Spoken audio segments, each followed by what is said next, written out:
What is stress. आज हमारी video का टॉपिक स्ट्रेस क्या है। Stress is the name of normal human reactions happens to everyone. Stress एक इंसान का कुदरती रद्द अमल है जो कि हर इंसान के अंदर मौजूद होता है या हर इंसान को स्ट्रेस का सामना करना पड़ता है। During stress your body produces positive and negative responses. Stress के दौरान यानी तनाव के दौरान आपकी बॉडी जो है बाज़ दफ़ा मस्बत और बाज़ दफ़ा मनफी रुझानात को पैदा करती है। यानी कि बाज़ दफ़ा स्ट्रेस आपके लिए पॉजिटिव होता है और बाज़ दफ़ा स्ट्रेस आपके लिए नेगेटिव होता है। अमूमन हम ये समझते हैं कि स्ट्रेस हमेशा नेगेटिव होता है, लेकिन बाज़ दफ़ा स्ट्रेस आपको पॉजिटिव आइडियाज़ भी देता है। इसी आइडिया को हम यहाँ पे वीडियो में स्टडी करेंगे। In the video, we will tell you the best homeopathic medicine to cure this disease. इस वीडियो के आखिर में हम आपको बेस्ट होम्योपैथिक मेडिसिन भी बताएंगे जिसके ज़रिए से आप स्ट्रेस को समझ जाएंगे और आपका स्ट्रेस की डिज़ीज़ जो है वो कवर अप हो जाएगी। अब हम स्टडी करते हैं कि what is stress. Stress is not always negative, it is positive as well, make us alert, keep motivated and ready to face danger. Stress हमारे अंदर पॉजिटिविटी भी पैदा करता है, ये हमें अलर्ट रखता है अपने टारगेट को पूरा करने के लिए। कीप मोटिवेटेड, ये हमें ताज़ा दम रखता है, हौसला देता रहता है कि हमने अपना टारगेट वक्त के अंदर अंदर पूरा करना है। And ready to face danger, और हमें ये एहसास दिलाता रहता है कि अगर हमने अपना टारगेट पूरा नहीं किया तो कोई ख़तरा लाक हो सकता है। तो इसका मतलब यह है कि स्ट्रेस हमें पॉजिटिव एक्टिविटी की तरफ बढ़ाता है, वक्त पर हमारा टास्क कंप्लीट करने की हमें तवज्जो दिलाता है। For example, you have to submit your assignment before 10th of the month. The stress responses help you to work hard for long hours and keep you engaged in thinking about working and progress. मिसाल के तौर पे आपने अपने 10 तारीख से पहले अपनी असाइनमेंट जमा करानी है, तो इस असाइनमेंट का स्ट्रेस आपको हार्ड वर्क करने पे मजबूर करेगा और आप लंबे आवर्स तक यानी ज़्यादा घंटे काम करके कोशिश करेंगे कि आप अपना काम जो है वक्त पर पूरा करके वर्किंग और प्रोग्रेस दिखा सकें। लेकिन if the stress responses continuous work without getting relaxation in intervals, it might be dangerous for your health and enzymes of your mind create serious problem. लेकिन अगर आप किसी भी टास्क का स्ट्रेस लंबे अरसे तक लेते रहेंगे और फिर उसके दौरान रिलैक्सेशन का इंटरवल नहीं लेंगे, मतलब ये है कि काम के दौरान नींद, काम के दौरान रिलैक्सेशन, काम के दौरान अदर एक्टिविटीज़ नहीं करेंगे, तो फिर ये स्ट्रेस आपके लिए ख़तरनाक साबित होगा और आपके दिमाग पर और आपके लिए सीरियस प्रॉब्लम क्रिएट कर देगा। तो इसका मतलब है किसी काम का भी स्ट्रेस लेने के साथ साथ उसके दरमियान हमें रिलैक्सेशन, प्रॉपर नींद और आउटिंग भी करनी चाहिए। How does body effect during stress. Stress में हमारे जिस्म किस तरह इफ़ेक्ट होता है। When a person has long time stress, continued responses would damage the body physically, emotionally and behavior symptoms are generated. जब हम तवील अरसे तक किसी काम का स्ट्रेस, दबाव या फ़िक्र लेते हैं तो फिर हमारा जिस्म की बॉडी मुख्तलिफ़ तरीके से डैमेज होती है। ये फ़िज़िकली डैमेज होती है यानी जिस्मानी तौर पे इसके असरात दिखाई देते हैं, इमोशनली एहसासात के अंदर इसके असरात दिखाई देते हैं, एंड बिहेवियर और हमारा रवैया तब्दील होता हुआ दिखाई देता है। हमें गुस्सा और चिड़चिड़ापन नुमाया तौर पे महसूस होने लगता है। तो इसलिए लॉन्ग टर्म स्ट्रेस नहीं लेना चाहिए और किस तरह हम इससे दूर रह सकते हैं हम आगे वीडियो में अंडरस्टैंड करेंगे, और फिज़िकल और इमोशनल इसके इफ़ेक्ट्स क्या होते हैं वो भी हम स्टडी करेंगे और किस तरीके से हम लॉन्ग टर्म स्ट्रेस को शॉर्ट टर्म स्ट्रेस में बदल सकते हैं। ड्यूरिंग स्ट्रेस फिज़िकल सिम्टम, अगर स्ट्रेस तवील अरसे तक रहे तो कौन सी फ़िज़िकल सिम्टम हमारे सामने आ सकती हैं जिसको अंडरस्टैंड करके हम ये समझ सकते हैं कि अब हमारे अंदर स्ट्रेस जो है नेगेटिव एस्पेक्ट पैदा कर रहा है। नंबर 1, चेस्ट पेन और you feel that your heart is pumping fast, running fast.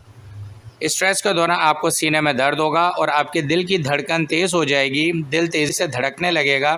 इसका मतलब यह है कि अब स्ट्रेस आपको ख़तरनाक नताइज तक ले जा रहा है। नंबर 2, पेन एंड एक्स, आपके जिस्म में दर्द और दुखन होना शुरू हो जाएगी। आपको जिस्म के मुख्तलिफ़ हिस्सों में, ख़ास तौर पर शोल्डर के पिछले हिस्से में आपको ज़्यादा दर्द महसूस होगा। प्लीज़ इस चैनल को यहाँ पे सब्सक्राइब करें, इस चैनल को लाइक करें और अपने दोस्तों के साथ शेयर करें।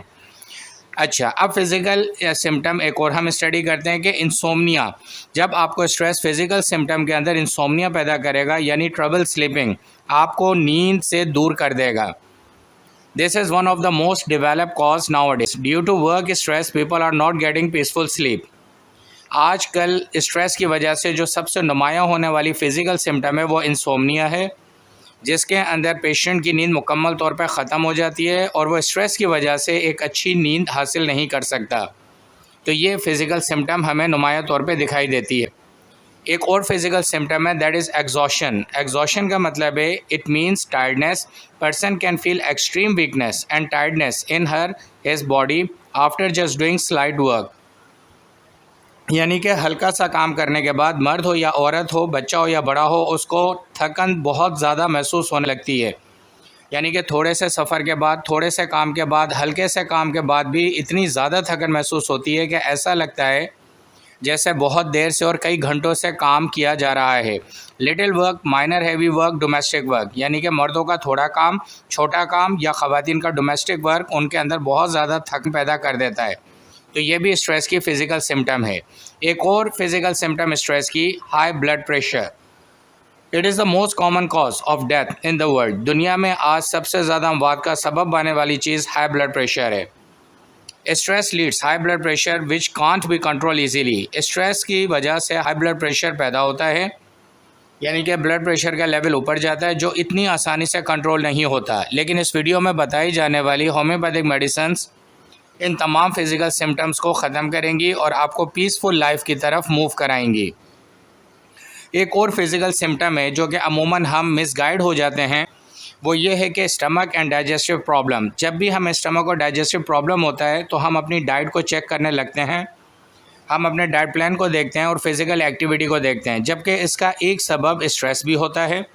और ये स्ट्रेस की बड़ी नुमाया फिज़िकल सिम्टम है कि इसमें स्टमक और डाइजेस्टिव प्रॉब्लम पैदा हो जाते हैं। इसमें कॉन्स्टिपेशन होता है, कब्ज़, डायरिया, इसहाल, दस्त लग जाते हैं, एब्डोमेन पेन, पेट में दर्द रहने लगता है, गैस्ट्रिक प्रॉब्लम आता है और चेस्ट बर्न होने लगता है। अमूमन तौर पे हम इन सिम्टम्स को जो है स्ट्रेस से रिलेट नहीं करते, जबकि ये स्ट्रेस से पैदा होने वाली फ़िज़िकल सिम्टम्स हैं। All such causes lead to stomach ulcer. और अगर स्ट्रेस बहुत अरसे तक रहे और फिर स्टमक और डाइजेस्टिव प्रॉब्लम पैदा करता रहे तो कुछ अरसे के बाद हमें स्टमक अल्सर हो जाता है, जिसको फिर हमें प्रॉपर तरीके से ट्रीटमेंट कराना पड़ता है। एक और physical symptom, trouble having sex, यानी कि मर्द और ख़वातीन के अंदर ये चीज़ पैदा हो जाती है कि उन्हें सेक्स से नफरत होना शुरू होती है और वो अच्छे तरीके से इसे परफॉर्म नहीं कर सकते। Patient can't perform sexual activity with full satisfaction, यानी कि स्ट्रेस में रहने वाला मर्द, स्ट्रेस में रहने वाली औरत इस तरह के अमल को अच्छे तरीके से नहीं कर पाते। Stress responses never allow sex feelings to be generated and having hardness. ये स्ट्रेस ट्रबल पैदा करता है और फीलिंग्स को प्रॉपर तरीके से जनरेट नहीं होने देता और मर्दों में हार्डनेस का प्रॉब्लम भी पैदा करता है। तो ऐसे अफराद जो इस तरह का ट्रीटमेंट कराते हैं वो इस ट्रीटमेंट को कराने से पहले अपने स्ट्रेस लेवल को मेंटेन करें और स्ट्रेस को ख़त्म करें। इस वीडियो में तमाम तर रेसिपीज़, तमाम तर कॉजेज़ आपको बताए जाएंगे जिसके ज़रिए से आप बड़ी आसानी से अपने स्ट्रेस लेवल को ख़त्म भी कर सकते हैं। एक और फिज़िकल सिम्टम जो स्ट्रेस तवील अरसे तक रहने के बाद पैदा होती है वो है वीक इम्यून सिस्टम, यानी कि हमारा इम्यून सिस्टम वीक हो जाता है। All infectious disease attack easily and person can't protect his her body against any viral disease. जब आपका इम्यून सिस्टम वीक होता है, इम्यून सिस्टम हमारे स्टमक से पैदा होता है और स्टमक के बारे में हम पढ़ चुके हैं कि स्ट्रेस की वजह से वो डिस्टर्ब रहता है। तो इसका मतलब है कि हमारा इम्यून सिस्टम भी वीक हो जाता है और इससे हमारे ऊपर हर किस्म की वायरल डिजीज़ बड़ी आसानी से अटैक करती है और फिर वो बड़ी आसानी से इन्फेक्शन में कन्वर्ट हो जाता है। तो स्ट्रेस ये तमाम फिज़िकल सिम्टम हमारी बॉडी में पैदा करती हैं। Immune system has been generated in stomach. Immune system हमारे मैदे से ताल्लुक़ रखता है। अगर ये वीडियो आपको पसंद आई तो प्लीज़ इस चैनल को सब्सक्राइब करें, इस वीडियो को लाइक करें और अपने दोस्तों के साथ शेयर करें ताकि इन्फॉर्मेटिव वीडियोस इन्फॉर्मेशन उन तक भी पहुंच सके। अब हम स्ट्रेस की इमोशनल एंड मेंटल सिम्टम्स को स्टडी करेंगे। इससे पहले हम तमाम तर फिज़िकल सिम्टम्स को स्टडी कर रहे थे। पहली मेंटल और इमोशनल सिम्टम है वो एंग्जाइटी एंड इरिटेबिलिटी, यानी परेशानी और चिड़चिड़ापन। फ़िक्र और चिड़चिड़ापन हमारी पहली मेंटल सिम्टम है। Person cannot absorb unfavorable situation easily and showing very rude attitude and frustration while dealing simple matters. Stress में रहने वाले आदमी के अंदर अनफेवरेबल सिचुएशन आसानी से वो नहीं फेस कर सकता और उसके मिजाज के अंदर गुस्सा और बदतमीज़ी और परेशानी आ जाती है और झुंझलाहट आ जाती है, जबकि वो बहुत सीधे साधे मैटर्स को ही डील कर रहा होता है। आपने अमूमन ऐसे अफराद देखे होंगे जो घर में दाखिल होते ही चिड़चिड़ापन का इजहार करते हैं। ऐसी ख़वातीन भी देखी होंगी जो बग़ैर किसी वजह और सबब के चिड़चिड़ापन ज़ाहिर करती हैं। तो ये स्ट्रेस की एक मेंटल और इमोशनल सिम्टम है। Always in anger and get irritation from others talk. ऐसा मरीज़ जो है गुस्से में रहता है और दूसरों की गुफ्तगू से भी उसको गुस्सा आना शुरू हो जाता है। सेकंड इमोशनल मेंटल सिम्टम है depression. Feeling extreme pressure up on mind in dealing minor matters. Extreme pressure generates confusion in taking decisions. Depression का मतलब ये है कि हल्की सी बात का भी वज़न दिमाग के ऊपर बहुत ज़्यादा आता है और आपकी फीलिंग्स को डिस्टर्ब कर देता है, आपके मूड को ख़राब कर देता है और इसके अंदर आप कंफ्यूज हो जाते हैं अपने फ़ैसले लेने में। तो जब आपको फ़ैसले लेने में मुश्किल हो तो समझें स्ट्रेस की वजह से आप में अब डिप्रेशन जनरेट हो गया है। Depression makes bad thoughts like suicide. Depression के अंदर तवील अरसे रहने की वजह से आपको ख़ुदकशी के ख्यालात आना शुरू हो जाते हैं। ये स्ट्रेस की सबसे ख़तरनाक मेंटल और इमोशनल सिम्टम है।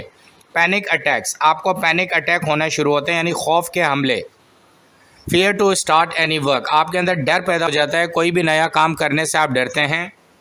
Fear to have any business deal. आप कारोबार के अंदर अपने पार्टनर या कस्टमर के साथ डील करते हुए घबराते हैं, नुकसान का डर आपके अंदर पैदा हो जाता है। Fear that something happen bad. और आपको ये खौफ होता है कि कुछ ना कुछ गलत होने वाला है, इस वजह से आप घर से बाहर जाना, पिकनिक पे जाना, अपनी फैमिली को बाहर ले जाना, तमाम चीज़ों को ख़त्म कर देते हैं। और अमूमन हम इस सिम्टम को नहीं समझ सकते, जबकि ये स्ट्रेस से पैदा होने वाली इमोशनल और मेंटल सिम्टम है। Fear to be alone. अलग अकेले रहने से डर लगता है और घर में तन्हाई से खौफ आना शुरू हो जाता है। एक और मेंटल सिम्टम है दैट इज़ सैडनेस। वो हमारी सैडनेस है। Having no interest in any task और वर्क। किसी भी काम में दिलचस्पी नहीं रहती है। Improper participation in family events. ऐसा मरीज़ ख़ानदान और फैमिली के इवेंट्स के अंदर प्रॉपर तरीके से हिस्सा नहीं लेता है और उसकी कोशिश होती है कि वो घर में अकेला बैठा रहे। Avoid to go shopping and restaurant settings. वो शॉपिंग और रेस्टोरेंट्स में अपनी फैमिली के साथ बैठना पसंद नहीं करता। Laziness in behaviour. उसके मिजाज में सुस्ती और कायली पैदा हो जाती है। इस चैनल को सब्सक्राइब करें, इस वीडियो को लाइक करें, अपने तमाम दोस्तों को शेयर करें ताकि उन तक ये मालूमात पहुँच सके। When stress goes out of control, people show abnormal behavior और perform strange activities. जब स्ट्रेस कंट्रोल से बाहर हो जाता है तो लोग abnormal behavior शो करते हैं, यानी अजीब सा रवैया पेश करते हैं और बहुत सारी अनोखी और अजीब सी एक्टिविटीज़ में मशगूल पाए जाते हैं या हरकत करते हुए दिखाई देते हैं, जिसकी वजह से हम समझते हैं कि शायद वो मैड पागल हो गए, जबकि ऐसा नहीं होता। ये स्ट्रेस ही की एक कंडीशन होती है। When stress is out of control. जब स्ट्रेस आउट ऑफ कंट्रोल होता है तो पहली चीज़ जो आपके अंदर पैदा होती है वो over eating and eating disorders हैं। आप ज़्यादा खाना शुरू हो जाते हैं और आपके खाने की तरतीब बिगड़ जाती है। It is very common symptom that people start eating too much. After every 2 to 3 hours they feel hungry and need to eat something. It is stress obesity. यानी कि ज़्यादा खाने की वजह से हर 2-3 घंटे के बाद भूख लगने लगती है और इसी वजह से ओबेसिटी यानी मोटापा आ जाता है और इसको हम मेडिकल टर्म में स्ट्रेस ओबेसिटी कहते हैं, यानी कि तनाव और प्रेशर से पैदा होने वाला मोटापा। तो इस दवाइयाँ जो आखिर में आपको बताई जाएंगी उसके इस्तेमाल से इस किस्म का तनाव दबाव से पैदा होने वाला मोटापे का कंट्रोल हो जाएगा और आपके ज़्यादा खाने की हैबिट भी ख़त्म हो जाएगी। दूसरी चीज़, जब स्ट्रेस आउट ऑफ कंट्रोल होता है तो पेशेंट स्मोकिंग की तरफ चले जाते हैं। They feel that smoking gives them relaxation and take them out of stress, but medical study has proved that stress level has been increased by smoking. यानी कि स्मोकिंग करके वो ये समझते हैं कि हमें मेंटल रिलैक्सेशन मिलेगा, जबकि मेडिकल स्टडी ने ये बताया है कि रेगुलर स्मोकिंग करने से आपका स्ट्रेस लेवल बढ़ना शुरू हो जाता है और आपका एबनॉर्मल बिहेवियर ज़्यादा नुमायाँ तौर पर सामने आता है। एक और कंडीशन जो स्ट्रेस की वजह से होती है वो यूजिंग ड्रग्स। पेशेंट जो है ड्रग्स का इस्तेमाल शुरू कर देते हैं। Long term uncontrol stress compel person to use drug. तवील अरसे तक कंट्रोल ना होने वाला स्ट्रेस पेशेंट को ड्रग के इस्तेमाल पर मजबूर करता है, क्योंकि वो शदीद ज़हनी तनाव का शिकार होता है। उससे कोई फ़ैसला नहीं हो रहा होता, कारोबार बर्बाद हो रहा होता है, घरेलू ज़िंदगी बर्बाद हो चुकी होती है, काम उसका बर्बाद हो रहा है, मिजाज में चिड़चिड़ापन, अजीब सी कैफियत होती है, मैदा डिस्टर्ब होता है। ये तमाम चीज़ें होने की वजह से वो बहुत ज़्यादा परेशानी में ड्रग के इस्तेमाल की तरफ चला जाता है। Drugs are confirmation of slight death. Drug जो है इस चीज़ यकीन दहानी है कि अब इसकी मौत आहिस्ता आहिस्ता होना शुरू हो जाएगी। Now how we can diagnose stress. अब हमें कैसे पता चलेगा कि स्ट्रेस हमारे अंदर मौजूद है।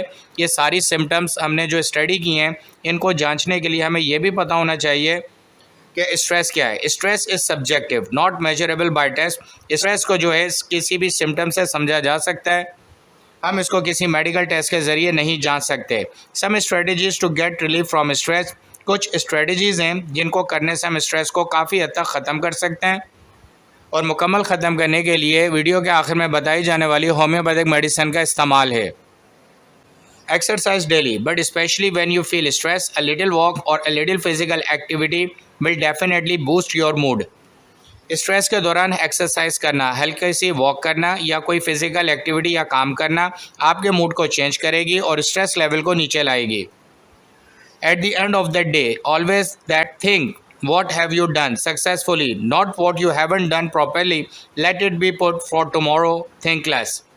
हर दिन के अख्ताम पर आपने ये सोचना है कि आज मैंने क्या काम मुकम्मल कर लिए हैं कामयाबी के साथ। ये नहीं सोचना है कि जो काम आपके रह गए हैं, जो काम आपके रह गए हैं उसको दूसरे दिन के लिए सोचना पे छोड़ दें। कम से कम सोचें, सिर्फ अपनी कामयाबियों के बारे में ज़्यादा सोचें। सेट शॉर्ट और small targets for your life. छोटे और काबिल अचीव यानी अचीवेबल टारगेट्स को बनाएं जिसको आप आसानी से हासिल कर सकें। Maybe a list of 5 task is enough for a week, it would automatically sum up 20 task in a month. हफ्ते के सिर्फ 5 टास्क आप डिसाइड करें जो खुद ब खुद महीने के 20 टास्क हो जाएंगे और आपको कामयाबी की तरफ ले जाएंगे। वो 3 बेस्ट होम्योपैथिक मेडिसिन जो इन तमाम तर सिम्टम पे काम करेंगी, उसमें number 1 aconitum napellus, number 2 arsenicum album, number 3 calcarea carbonica. ये वो मेडिसिन है जिनको आपने 200 पावर पोटेंसी में सुबह दोपहर शाम 1 घूंट पानी में 10 कतरे डाल के इस्तेमाल करना है और 10 दिन तक इस्तेमाल करने के बाद 5 दिन का गैप देके दोबारा 10 दिन तक इस्तेमाल करते रहना है।